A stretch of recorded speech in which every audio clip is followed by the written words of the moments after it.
Hey guys, welcome to the inaugural episode of Survival Dispatch News. And today we're talking about Defcon levels around the world.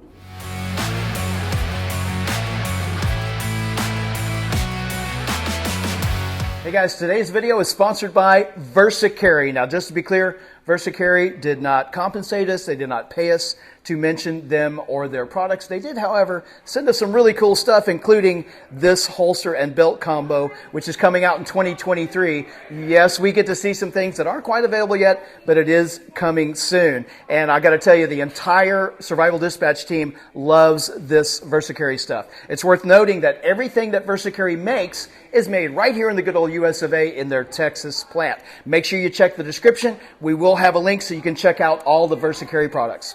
All right, guys, so we're back at Volusia Top Gun. You might be able to hear some muffled gunshots in the background. It's not war back there, but we are kind of on that topic. Now, we have avoided discussing Ukraine because it's a highly politicized thing, and that's not where we're not about politics. We're all about prepping, survival, and things like that. And because this is the inaugural episode of Survival Dispatch News, I want to talk about that word dispatch because it actually, the word dispatch, one of the definitions is an official report on state or military affairs. Right. And today we're talking about Defcon levels around the world, and that's a scary word, Defcon. Sure is. What does that mean, by the way? What's Defcon mean? Oh, now you're throwing trick questions at me. Yeah, you knew I was going to keep you on your toes, but I do know what it means. It's the level of readiness of I thought you wanted to know nuclear what the acronym devices actually stood for. Yeah, I know. That's coming on episode 2. But no, the Defcon levels around the world. What is going on with that? Well, currently here in the United States, we are at Defcon level 3, which is yellow. We have not been at that level since 9/11, for example. I just want to break in here and say, I wonder how many of our viewers realize we are literally at Defcon 3. And I've got to tell you, I'm a little embarrassed. I didn't even realize that. Before we go any further, what are the levels, and where does 3 fall into those levels? So there's 5 levels. 5 is... I was hoping you'd say 6 or 7. Yeah. 5 is the, least likelihood of having a nuclear fallout, nuclear war. Okay. Then it goes to 4. Currently we're at 3. Defcon level 3 essentially means that our military is ready to spring into action with 15 minutes notice. Wow. Defcon level 2, it basically means that war is probably imminent. Defcon 1 means that either we've already been hit with a nuclear strike or we're about to be hit with a nuclear strike. So Defcon level 3 is pretty serious. Again, we had not been that high since 9/11. That is scary stuff. Why are we so high? Well, we're not at even the highest. So Europe, Africa, Indo-Pacific region are all at Defcon level 2. So they're in the red zone. And there's a number of reasons the Defcon level is so high there and why it's rising here. About a week ago, Russia made a very large spectacle of loading a Yars ICBM missile into a silo. There's a picture. Is that what we're looking at on the screen? We'll have to show them a screenshot of that. That's pretty scary looking stuff right there. Our intelligence was not aware of its existence until 2019. We still don't know a whole lot on this particular ICBM. What we do know is that in 2020 they did some tests from one end of Russia to the other, somewhere a little over 3,000 miles, and hit its target, and that it carries 4 nuclear warheads. We do not know how many megatons each of those warheads are, what the size of those warheads are. So, Russia made a spectacle of it, basically, to kind of, beat their chest and say back off with everything that's going on in the Ukraine. In addition to that, it looks like we're going to be deploying Patriot defense missiles in Ukraine so that they can, launch an attack on Russia. So that's another escalation. Wow. In addition to that, we have an infantry group that's in Estonia at a base there, 20 kilometers from the Russian border, which is about 12 miles. So very, very close. Yep. And in addition to that, we're in the process of deploying some high mobility artillery Artillery. rocket systems in a stone. I know you're as thinking well. about survival blood, all that stuff. I know that's on your brain right now. Well, so we're talking about nuclear devices, and I just feel like I need to ask you about those devices, what they're capable of, how they will affect us, and what can we do to prepare for stuff like that. So I'm by no means an expert on nuclear warfare. What I can say is I can reiterate what Jason stated in a video last month, that we have no control over any of this stuff. There's nothing that we can do to either preclude this from happening. Let's make a quick reference to that video so that folks can go back and watch that if they hadn't. Tell Okay. them about that video real quick. Basically, Jason's premise is don't get twisted up in knots over things that you can't control. Yeah. Focus on the things that you can control, to make your life and your family's life better. Yeah, and you can check that out. I hope everybody's already subscribed to the Survival Dispatch YouTube channel. But we're talking about the effects. I know there's besides the obvious huge incinerating destructive explosion, there's radiation, there's fallout, there's things that can affect people to I don't know how far away from. I guess it depends on how big the device is. And but anyway, I'll let you continue with your thoughts. Well, there are multiple aspects to this, So a nuclear blast is going to set off an EMP. So that's going to destroy a lot of electronic equipment. Yeah, electromagnetic pulse. So these are things that can knock out. What would it knock out? It could knock out our power grid. 95% of our power grid is not protected against EMPs. Congress has been asked to approve funding for it multiple times over the years. They have not approved that. $5 billion, which is a fraction of what we spend on other things, could make our entire electric grid EMP proof. But that hasn't happened. So that's incredible. That seems like, I know we're not trying to not get political here, but it's a drop in the bucket compared to what the government spends on frivolous things. That's incredible. Well, this is something that transcends both parties over decades. This is not something new that people have been asking for. Yeah. So this is kind of a little bit off topic where we're going, but Russia has approximately 5,000 nuclear missiles that detonate somewhere around 30,000 feet. And so there's not a tremendous amount of fallout that affects biological life. They're around the strength of the bombs that we dropped on Japan in World War II. So clearly we have much more powerful, warheads now. But if they were to drop those over the continental U.S., they could take out our entire power grid, put us back in the Stone Ages. Lots of electronic devices would fail and would not, restart. The electric grid included. It doesn't just go down during the EMP. It would need to be completely rebuilt. So they could potentially put us in the Stone Ages. As far as I know, we don't have any nuclear warheads that are similar to that. But right now, as far as the Ukraine situation's going on, and the fact that you've got the two biggest nuclear powers in the world involved in this conflict, which could escalate.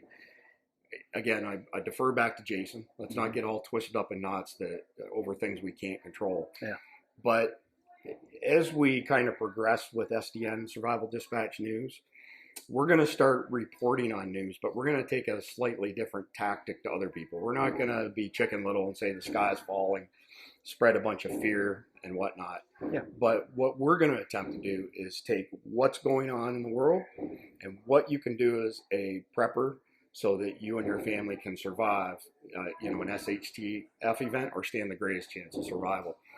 In this particular case, there's a number of things that we could do, but there's 5 that really stand out as far as actionable things that we can do to protect ourselves and to protect our families. What do we got? First and foremost, stockpiling water, Yep. which is always, a good thing. And, you can only live about 3 days without water. You can live a long time without food. Yeah. So water's priority number 1. Okay. Priority number 2 would be food. Mm-hmm. Priority number 3 would be ammo, although I give you a slightly different angle of this. Okay. I don't know that it makes a whole lot of sense to stockpile ammo to protect yourself against hordes of people, because you're going to be overrun at some point in time. Hmm. But I do think it makes a lot of sense to stockpile ammo so that you can feed yourself and your family if and when that becomes a necessity. Okay. So, ammo prices, they're still not the greatest, but they're better than they have been the past few years. A lot better than they were a year ago, yeah. We still find some rounds are hard to find, but the common stuff, 9mm, 5.56, pretty easy to come by, 22 as well. Yep. So that's number 3. Number 4 would be a ham radio. You can buy ham radios for under $40 on Amazon.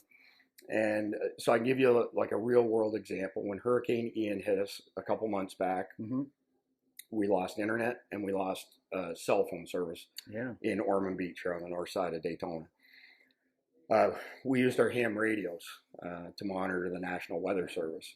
So we knew that the eye was coming ashore in our area at 3 a.m. We were also getting reports of tornadoes that were touching down in our area. Okay. It was the only link that we had to the outside world during the height of Hurricane Ian. So even if you're not proficient, even if you don't go get your ham license, all them sorts of things, it still gives you the opportunity to hear broadcasts, National Weather Service, emergency service, those sort of things. And number 5, costs under $40 as well, is to get some iodine 127 tablets. We were talking about that before, and you've really educated me on this whole topic of iodine. Why iodine? What does it do, and why is it important? So your thyroid has a thirst for iodine, and your thyroid, of course, is what's responsible to have your body kick up production of hormones. So you can think of the thyroid like a big iodine sponge. Okay. So there's iodine 127, which is perfectly safe, and that's what you would buy, off of Amazon. And there's iodine 131, which is radioactive from a nuclear fallout. Your thyroid cannot make a distinction between those two types of iodine. So if you don't have a full tank of iodine, you will absorb that iodine 131. It has a half-life of 7 days, which means 50% of it is still in your system 7 days later. So it's not like, an X-ray where you got a quick flash of radioactivity. It's embedded pretty, deep into your system. So the concept behind taking iodine 127 tablets is that you keep your iodine tank at a full level. And therefore, as you're exposed to the iodine 131 from the nuclear fallout, your thyroid's like, I don't need any, I got a full tank. Right. And so you stand a much better chance of not, being exposed to radioactive or not absorbing radioactive iodine, which inevitably is going to lead to cancer and probably a pretty quick death. Wow. Very, very interesting. I didn't know that. I learned something from you every time we sit down and talk. I learned something from you. Let's back up. Let's back up just a little bit. And where can people find iodine? You can get it on Amazon. I think I saw one this week. It was $36. Okay. And it was meant for a family of 5 to 10 people. It's a pretty big family. Yep. But would be a 2-week supply. Okay. Is that something you would find in some of these medical kits we've been reviewing? Have you found iodine in those, or is that something you want to supplement with?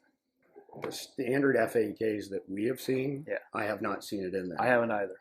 But there are companies out there who do include it. Okay. And there are companies like Mira Safety that sell all kinds of stuff, the iodine tablets and hazmat suits and, water purification. We actually have one from another company. We hadn't had a chance to look at it yet, but kind of like the water purification bottles. I'm glad you mentioned that, because I really wanted to back up and hit all those 5 water, food, ammo, communications, and we already talked about iodine. So we're back to number 1, water. Water source. Do you have a water source? Do you live where maybe you're lucky and you live where there's a water source, maybe you don't, but that water source may not be a pure water source. So then you have to look at items that can help you purify that water or make it drinkable and make it healthy to drink, right? And those items are stuff like life straws, the purification systems, what other stuff, right? We've actually reviewed some things. I don't think a life straw is going to do you any good if you're in close proximity where a nuclear bomb has been dropped. But there are water purification systems. We have one right now that we haven't dove into. Okay. That is specifically to purify water that's been exposed to a nuclear No fallout. kidding. Yeah. I look forward to that. Stand by, folks. That's coming. All right. I want to be. Hopefully, I can be involved with that one. I love to learn about this stuff. So okay, water. So food. Let's talk about food. Being prepared. Well, I mean, you're going to eat the food whether we have an SHTF event or not. So it's not like you're investing in something that may or may not happen or that you may or may not use. So it makes sense to stockpile food. Yeah. Listen, if it doesn't matter where there's a nuclear event, doesn't even matter if it's military. Everybody's kind of on pins and needles right now. If a nuclear plant, for example, had an explosion, was targeted, specifically through war, yeah. or a nuclear bombs drop, you can pretty much guarantee within 24 hours the shelves will be stripped clean of food and water. There will be nothing to be found. Yep. So those of us who have prepared diligently are going to stand a much greater chance of surviving. Yep.